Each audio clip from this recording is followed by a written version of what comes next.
날마다 주님과 함께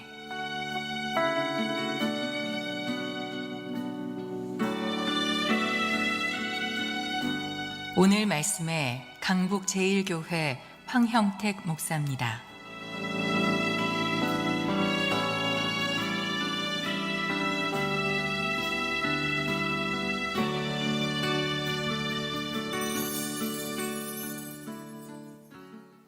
미국 문화의 특징 중에 하나가 개인주의입니다. individualism, 그렇게 말하더라고요. 다시 말하면 한 개체 한 개체가 소중하다, 그렇게 보는 겁니다. 그것이 인종이든지 학벌이든지 부유함이든지 그 어떤 것과는 관계없이 한 개인 개인이 중요하다라고 생각하는 것이 개인주의입니다. 참 소중한 개념이죠. 우리는 세상의 잣대를 가지고 사람을 평가함으로 그 사람의 값어치를 매기지 않습니까? 그런데 그 어떤 환경과 배경에도 불구하고 한 사람 한 사람이 중요한 가치를 지니고 있다고 생각하는 것이 개인주의입니다.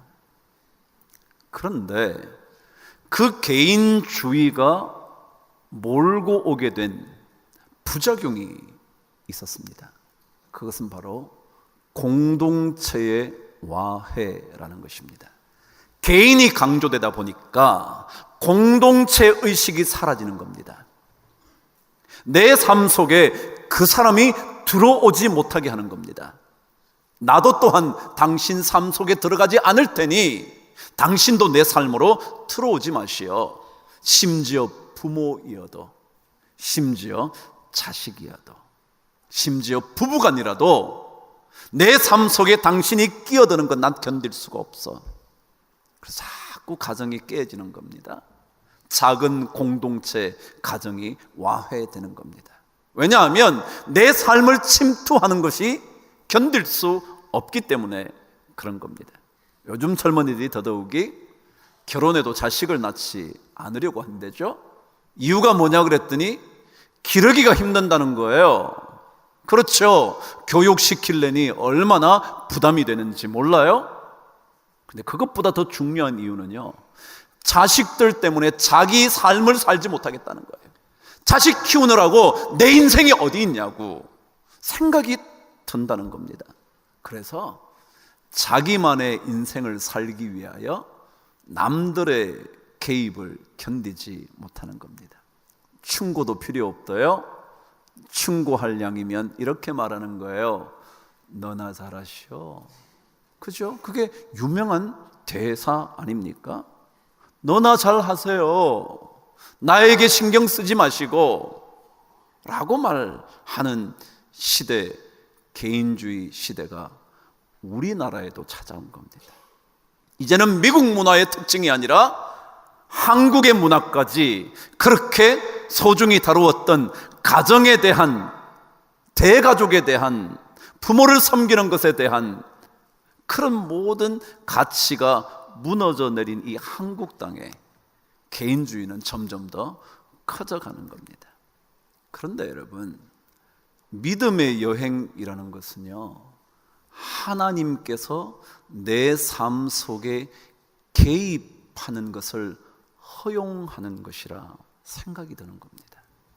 아브라함과 이삭의 이야기를 읽으면서 가장 저에게 먼저 떠오른 것은요, 하나님께서 내 삶 속으로 깊이 침투하는 것을 수용할 수 있어야 믿음의 사건이라는 겁니다. 믿음의 여행이라는 겁니다. 사실 아브라함은 이삭을 겨우겨우 얻은 겁니다. 얼마나 이 이삭이 자기의 인생에 소중한지 말로 표현할 수 없을 정도입니다. 그런 그에게 그 아들을 번제로 완전히 태워서 그 흔적조차 없애라는 이야기는 상상할 수도 없습니다. 그런 하나님이 내 인생에 들어오는 것 용납할 수가 없었을 겁니다. 그런데 오늘 말씀을 읽으면, 아니 오늘 전체 이야기를 여러분이 알고 계신다면 하나님께서 그렇게 말씀하시는 그 이야기를 아브라함은 받아들입니다. 믿음의 여행이 그런 것이기 때문에 그렇습니다. 하나님께서 내 삶 안으로 들어와 계시는 것, 아니 들어오시려고 하는 것, 아니 들어오시기 위하여 말씀하시는 것을 허락하는 겁니다. 하나님 이러지 마십시오. 하나님 왜 이러시는 거예요? 이 아들을 제가 어떻게 얻은 아들인데 하나님 이러시는 겁니까? 라고 말하는 것이 아니라, 그래서 그분이 내 삶 속으로 들어오지 못하도록 만드는 것이 아니라 그분이 내 인생 안으로 들어올 수 있도록 허락하는 것이 믿음의 여행이라는 겁니다. 그래서 우리는 이런저런 일 속에서 하나님이 개입하시는 것을 느낄 수 있다면 그게 믿음의 인생을 사는 사람입니다. 어떤 사람들은 하나님께서 내 삶에 들어와 말씀하시는 것을 견딜 수 없어 합니다. 왜 하나님 이러시는 거죠? 왜 제게 이런 일들을, 그분의 개입이 내 삶에 영향을 미치는 것을 조금도 용납할 수가 없는 겁니다. 그런데 믿음의 여행은 그분께서 사사건건 자꾸만 말씀하시는 것이 느껴져야 합니다. 이런 일을 하는데도 하나님이 말씀하시는 것을 들어야 하는 겁니다. 좋지 못한 일을 만났는데도 그 속에서 하나님이 말씀하시고 싶은 것을 자꾸만 깨닫게 되어야 그게 믿음의 여행입니다. 그렇지 않다면 하나님이 없이도 나는 인생을 살아갈 수 있게 되는 믿음의 여행과는 관계없는 삶을 사는 겁니다. 사도 바울이 자기의 제자 중에 믿음을 저버리고 떠나간 한 사람의 이야기를 언급하면서 그는 세상을 사랑하여 믿음을 저버렸다고 그 사람의 이름을 데마라 그렇게 기록에 남겨두죠. 하나님이 없이도 세상 속에서 나는 살아갈 수 있다고 말할 때 그것은 데마와 같은 인생, 믿음의 길을 떠나버린 사람의 인생이라고 말할 수 있는 거죠. 그래서 예수 믿는다는 것은 무슨 일을 할 때도 자꾸 하나님이 느껴지는 거예요. 이런 말을 했는데도 하나님이 생각나는 거예요. 내가 분노를 폭발했는데도 하나님이 생각나는 거예요. 내가 좋은 일을 만났는데도, 내 손으로 수고한 열매를 얻었는데도 하나님이 떠오르는 거예요. 그래서 자꾸만 하나님이 내 삶 속에 끼어들 수 있도록 허락하는 것, 그게 믿음의 여행인 겁니다. 아브라함이 그렇기 때문이죠. 말도 안 되는 요구를, 하나님 왜 이러시는 거죠? 하나님 잘못 말씀하신 거죠? 저는 그 얘기는 듣지 않을 거예요. 하나님이 주셨다면 가져가시겠다는 것 말이 되지 않잖아요? 라고 말하면서 하나님이 내 삶 속에 들어올 수 있도록, 개입하실 수 있도록, 하나님이 끼어들 수 있도록 허락하는 그 일을 아브라함이 했기 때문에 오늘 이 본문이 우리들에게 첫 번째 해주고 싶은 이야기, 하나님께서 우리의 삶에 끼어들어 올 수 있는 여지를 마련하는 것, 내 삶에 하나님의 자리를 만들어 두는 것, 그게 바로 믿음의 여행이라는 겁니다. 두 번째 생각난 것이 있었습니다. 우리가 믿음의 삶을 산다고 말할 때 과연 그것이 내 삶의 목적을 이루기 위함인가, 아니면 하나님을 위한 것인가, 이것을 늘 질문해 봐야 한다는 겁니다. 여러분과 제가 지금 믿음의 삶을 살고 있습니다. 오늘 이 자리에 오신 것도 그 믿음의 삶의 일부분일 겁니다. 그런데 이 믿음의 삶이 과연 내 삶의 목표와 목적을 이루기 위함인가, 아니면 정말 하나님을 위한 일인가, 이걸 질문해 보는, 그것이 아브라함과 이삭이 우리에게 던져주는 또 다른 질문일 것 같습니다. 내가 이삭을 얼마나 아끼는지, 그리고 이 아끼는 아들을 위하여 내가 평생을 살기로 결정했는데 그것이 정말 내 인생을 위한 것인지 아니면 하나님을 위한 것인지 생각해 보는 거예요. 여러분, 아브라함이 이삭을 바치려고 할 때 하나님께서 모리아 산으로 가라고 말씀합니다. 모리아라는 단어는 언젠가 여러분에게 들려드린 바 있지만 이런 뜻을 가지고 있습니다. 야라는 단어는 히브리어의 하나님, 여호와라는 것을 의미하는 단어입니다. 그래서 이사야, 예레미야 다 하나님과 얽혀 있는 단어입니다. 그런데 몰이라는 이 단어는 원래 어원이 라아라는 히브리에서 나왔다고 제가 말씀을 드렸습니다. 그 뜻은 본다라는 뜻입니다. 그러니까 모리아라는 단어는 원래 뜻이 하나님께서 보신다. 본다는 말은 다시 말씀드리면 안다 그런 겁니다. 하나님께서 알고 계신다 그런 뜻입니다. 그렇다면 하나님께서 이삭을 모리아 산에 가서 바치라고 말씀하실 때 그 뜻은 뭐냐면 내가 다 알고 있어 라는 뜻입니다. 또다시 설명드리자면 만일 그 순간에 하나님께서 아브라함의 삶 속에 개입하지 않으셨다면 아브라함은 어쩌면 자기 생을 마칠 때까지 하나님과 관계없이 이삭만을 붙잡고 살았을 가능성이 있었을 것을 하나님이 아시지 않았을까 생각이 든 겁니다. 잘 생각해 보세요. 여러분, 아브라함은요 거부였습니다. 돈이 많았다는 거죠. 부자였다는 거죠. 아시는 바대로 너무 가축대가 많아서 그 가축대를 다 먹일 수 있는 땅이 모자라서 나중에 롯과 흩어져요 살 수밖에 없게 된 겁니다. 그 정도로 거부였습니다. 그것만이 아니라 자신의 가정 속에 가정을 지킬 수 있는 잘 훈련된 가신 군사들을 318명이나 갖고 있었습니다. 그래서 롯이 어려움에 처했을 때 구조해내기도 했었죠. 다시 말하면 자기 가정을 지킬 수 있는 충분한 방패막도 있었습니다. 근데 한 가지 없었던 게 있었죠. 그게 뭐라고요? 가문을 이어갈 정실 부인의 자식이요. 첩의 자식이 아니라 자기 부인의 자식이 없었던 거예요. 근데 그 아들이 하나님으로 말미암아 태어난 겁니다. 이삭이요. 자, 그렇게 되고 나니까 모자라는 게 하나도 없는 거예요. 부자이기도 하죠. 충분히 자기를 지킬 수 있는 군사들도 있죠. 그리고 충분히 가문 대대로 이어갈 이삭이라는 아들도 있죠. 이제 아브라함은 얼마 살지 못하면 세상을 떠나죠. 그러니까 갈수록 누가 소중해요?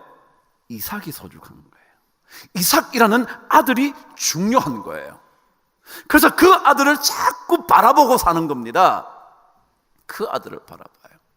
그래서 이 아들에 대하여 하나님께서 아시는 겁니다. 그래서 오늘 성경 2절은 이렇게 얘기합니다. 여호와께서 이르시되 내 아들 내 사랑하는 독자 이삭, 이렇게 적었습니다. 제가 간간히 그러죠. 그냥 간단하게 내 아들을 바쳐라 그렇게 말해도 되는데 왜 내 아들 내 사랑하는 독자 이삭이라는 말을 다 집어넣었을까요? 그것은 아브라함의 마음속에 이 아들은 내 아들이야, 내 아들. 그러니까 하나님께서 그래, 너 아들 있지, 내 아들. 이 아들은 진짜 내가 사랑해. 내 사랑하는, 어떤 것보다 더 사랑하는 내 사랑하는 아들이야. 그 다음에는 독자래요. 독자라는 뜻은 유일한 아들이라는 뜻입니다. 그럼에도 불구하고 히브리어 단어 뜻은 유일하기 때문에 가장 귀중하다 그런 뜻입니다. 가장 귀중해. 이 아들은 절대로 다른 것과 바꿀 수 없는 귀중한 아들이야. 이름이 뭐라고요? 이삭이요. 이삭이 뭐예요? 기쁨, 웃음. 이 아들은 나에게 뭘 주는 아들이라고요? 기쁨과 웃음을 주는 아들이야. 이 아들 절대 나는 포기할 수 없어. 그걸 하나님이 보신 겁니다. 저는 그렇게 생각이 들었습니다. 왜 하필이면 하나님께서 아들을 바치라는 이야기를 이렇게 상세하게 내 아들, 내 사랑하는 독자 이삭을 이렇게 말씀하셨을까? 그것은 이미 아브라함의 마음속에 이 아들이 너무너무 귀중해서 절대로 어떤 것과 바꿀 수 없는 아들이라는 생각을 가지게 된 것일 거다. 그래서 그것을 보신 하나님께서 그 순간에 개입하셔서 말씀하신 겁니다. 신앙생활은요, 하나님께서 주신 복을 하나님보다 더 사랑하게 되는 것을 좋아하지 않습니다. 우리는 하나님께 간절히 구하다가 받게 된, 하나님으로부터 얻게 된 그 복을 언제인가는 이 복을 가지고 누리다가 이 복을 지키기 위하여 하나님 자신을 포기해버리는 때가 많다는 겁니다. 이것을 가리켜 성경은 우상이다 그럽니다. 그래서 십계명의 가장 첫 번째 계명이 나 외에 다른 신을 내 앞에 두지 말라는 거예요. 왜냐하면 복이 전부 다 하나님으로부터 나왔는데 우리는 어느 순간 그 복이 하나님보다 더 중요해져, 더 소중해져요. 그래서 하나님은 없어도 이 복만은 내가 지키고 살아야지 생각하게 된다는 겁니다. 그래서 신앙생활은 결국 본질, 근본으로 되돌아가는 겁니다. 복이 어디에서부터 왔는가를 확인하는 겁니다. 복이라는 현상보다 복이 나온 근원을 확인해 보는 겁니다. 그 근원으로 되돌아가는 게 믿음이라는 거죠. 그래서 이 복이 사라져도, 현상인 복 하나가 사라져도 아무런 관계가 없다고 생각하는 거예요. 왜요? 그 복을 주신 복의 근원이 있기 때문에. 그걸 믿는 거거든요. 근데 이게 신앙이 잘못되어 가면 드러난 현상 복을 하나님보다 더 중요하게 생각해서 하나님은 포기해도, 하나님을 향한 신앙은 접어도 이 복만은 놓칠 수 없다고 붙들고 사는 겁니다. 그래서 하나님께서 아브라함에게 너 아들, 그래 너 아들 맞아, 네가 사랑한다고 진짜 그렇지, 그래 너무너무 귀중한 독자지, 너 걔 때문에 웃음과 기쁨을 얻지, 나도 알아, 그것을 하나님께 바치라 라고 말씀하는 겁니다. 신앙생활은 본질을 회복하는 겁니다. 신앙생활은 근본으로 되돌아가는 겁니다. 신앙생활은 그 근원이 무엇인지를 알고 사는 겁니다. 그래서 다른 것들은 사라져도 복의 근원만 있으면 된다고 생각하고 사는 겁니다. 그래서 히브리서 기자는요, 이 아브라함 사건을 히브리서 기자가 믿음의 눈으로 해석을 합니다. 어떻게 해석을 하냐면, 아브라함은 어떻게 생각했냐면 나중에 이것을 바칠 수 있게 된 것은 얻을 수 없는 불가능에서 가능함을 얻게 된 그가 죽게 되는 이 아들을 하나님이 반드시 살려주실 것이라고 믿었다는 거예요. 그래서 히브리서 11장 19절에 가면 하나님께서 이 아들을 다시 데리고 간다 할지라도 그 아들을 다시 되돌려 줄 거라고 믿었다는 거예요. 그렇게 해석하는 거예요. 왜냐하면 그게 근원으로 가는 거거든요. 그런데 하나님께서 이 순간에 나타나 이것을 요구하신 이유는 아브라함이 자꾸 마음이 그쪽으로 설리기 시작한다는 것을 하나님이 아셨다는 거예요. 그래서 모리야라는 거예요. 너 그쪽으로 가고 있는 거지. 그래서 네가 자꾸 내 아들, 내 사랑하는 나의 독자, 그 아들 이삭이라고 너 말하고 있는 거지. 아니야, 그 아들은 나에게서 나왔어, 내가 필요해 라고 말하는 겁니다. 사피엔스라는 책 얘기를 제가 한번 한 적이 있죠. 유발 하랄이라는 유명한 진화학자이죠. 그 사람의 책이 얼마나 유명한지 몰라요? 언젠가도 이 책 얘기를 했는데, 그 책에 보면 우리 인류, 자기들은 진화론자니까 인류가 진화를 해서 이렇게 됐다는 거예요. 털 많은 원숭이들이 자꾸 털이 빠지고 여기도 빠지고 여기도 빠지고 다 빠지고 남아있을 때만 딱 남아가지고 이렇게 예쁘게 잘 됐다는 거예요. 그래요. 그러면서 인류, 옛날에 여러분 과학 시간에 배웠던 네안데르탈인인 유인원 중에 가장 우리가 얘기할 수 있는 이 네안데르탈인이 점점 더 나중에 발전해서 그때는 4발로 다니다가 2발로 다니게 된 직립인원 호모 에렉투스, 살아서 다리를 바짝 들고 2다리로 걷게 된 그런 인간, 그러다가 마침내 호모 사피엔스 여기까지 왔다는 겁니다. 근데 뭐라고 그러냐 하면, 왜 다른 모든 인류의 조상들은 사라졌는데 아직까지 이 호모 사피엔스만은 살아남아 있느냐는 거야. 이유가 뭘까? 이유가 사실 네안데르탈인들은 훨씬 더 지능도 좋았고 인간 호모 사피엔스보다 추위도 잘 견디는 종족이었는데 어떻게 그것들은 없어졌는데 이 호모 사피엔스는 아직까지 남았냐는 거예요. 그러면서 이유를 몇 가지 댔어요. 그 중에 하나 언어라는 거, 언어. 이렇게 말을 하면서 소통을 하면서 정보를 얻고 정보를 주고 더 많은 것을 벌여서 점점 더 이렇게 발전해 왔다는 겁니다. 그것만이 아니라 인간이 불을 사용해서 음식을 요리할 수 있는, 식량을 잘 요리해서 더 영양분 있게 먹을 수 있게 됐다는 겁니다.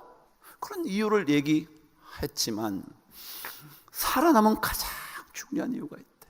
그게 뭐냐면 인간은 이기심으로 가득 찬, 그래서 잔인한 공격성을 지녔기 때문에 지금까지 살아남았다는 거예요. 우리 인간은 어떤 존재냐면요, 이기심에 가득 차서 남을 잔인하게 공격할 수 있는 그런 인간이라는 거예요.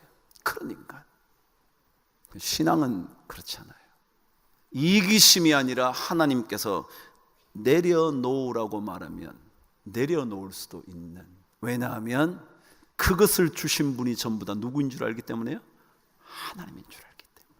그래서 이 이기심에 사로잡힌 인간들은 자기가 원하는 것을 얻지 못하면 견디지를 못합니다.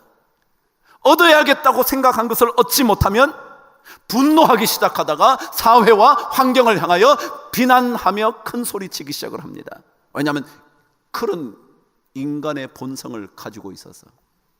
그런데 신앙생활은 내가 믿음의 삶을 산다는 건, 여러분과 제가 이런 믿음의 길을 걷는다는 것이 내 삶의 목적을 위해서인가, 자식이 잘 된다든지 사업이 잘 된다든지 돈을 잘 번다든지 건강을 잘 유지해서 잘 산다든지 그런 자신의 목적을 위한 것이 아니라 하나님을 위한 거다라고 생각하게 될 때, 그것이 믿음의 길을 걷는 겁니다.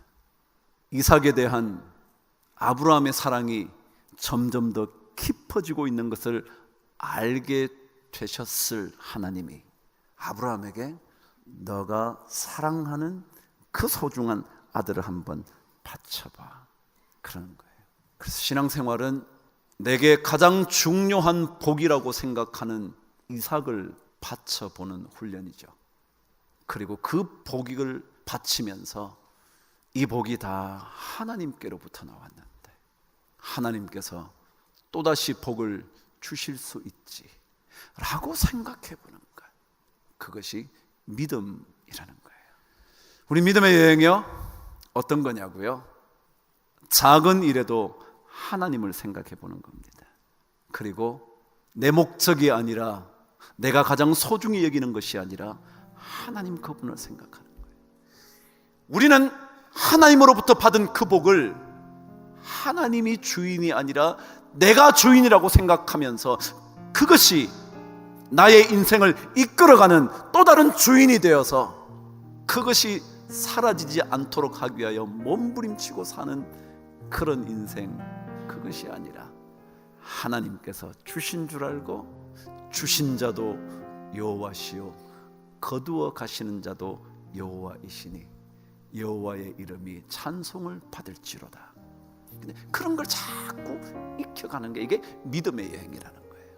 그렇지 않으면 우리가 꿈꾸던 그 무엇, 그것이 나의 하나님이 되고 그 꿈꾸던 그 무엇이 나의 우상이 되어서 절대 포기할 수 없는 것이 되어버리고 마는, 그래서 진짜 복의 근원이신 하나님은 팽개쳐버릴 수 있는 그런 대마와 같은 인생을 살 수밖에 없다는 거죠. 그래서 오늘 이 아브라함과 이삭의 이야기를 시작하면서 꼭 두 가지 질문하면서 이 말씀을 풀어가 보시죠. 정말 나는 하나님이 내 삶에 들어오는 것, 그것을 용납할 수 있는가? 그리고 내 삶의 목적을 이루기 위해서 내가 신앙생활을 하는 것은 아닌가? 아니면 정말 하나님 위해서 믿음의 길 걷기로 결정한 것인가? 이걸 계속 물으면서 지나가시면 우리의 믿음의 여행이 훨씬 더 견고한 믿음의 여행이 될 수 있을 거다. 그 말씀을 서론으로 나누고 다음 시간 계속 말씀을 묵상해 보도록 하겠습니다.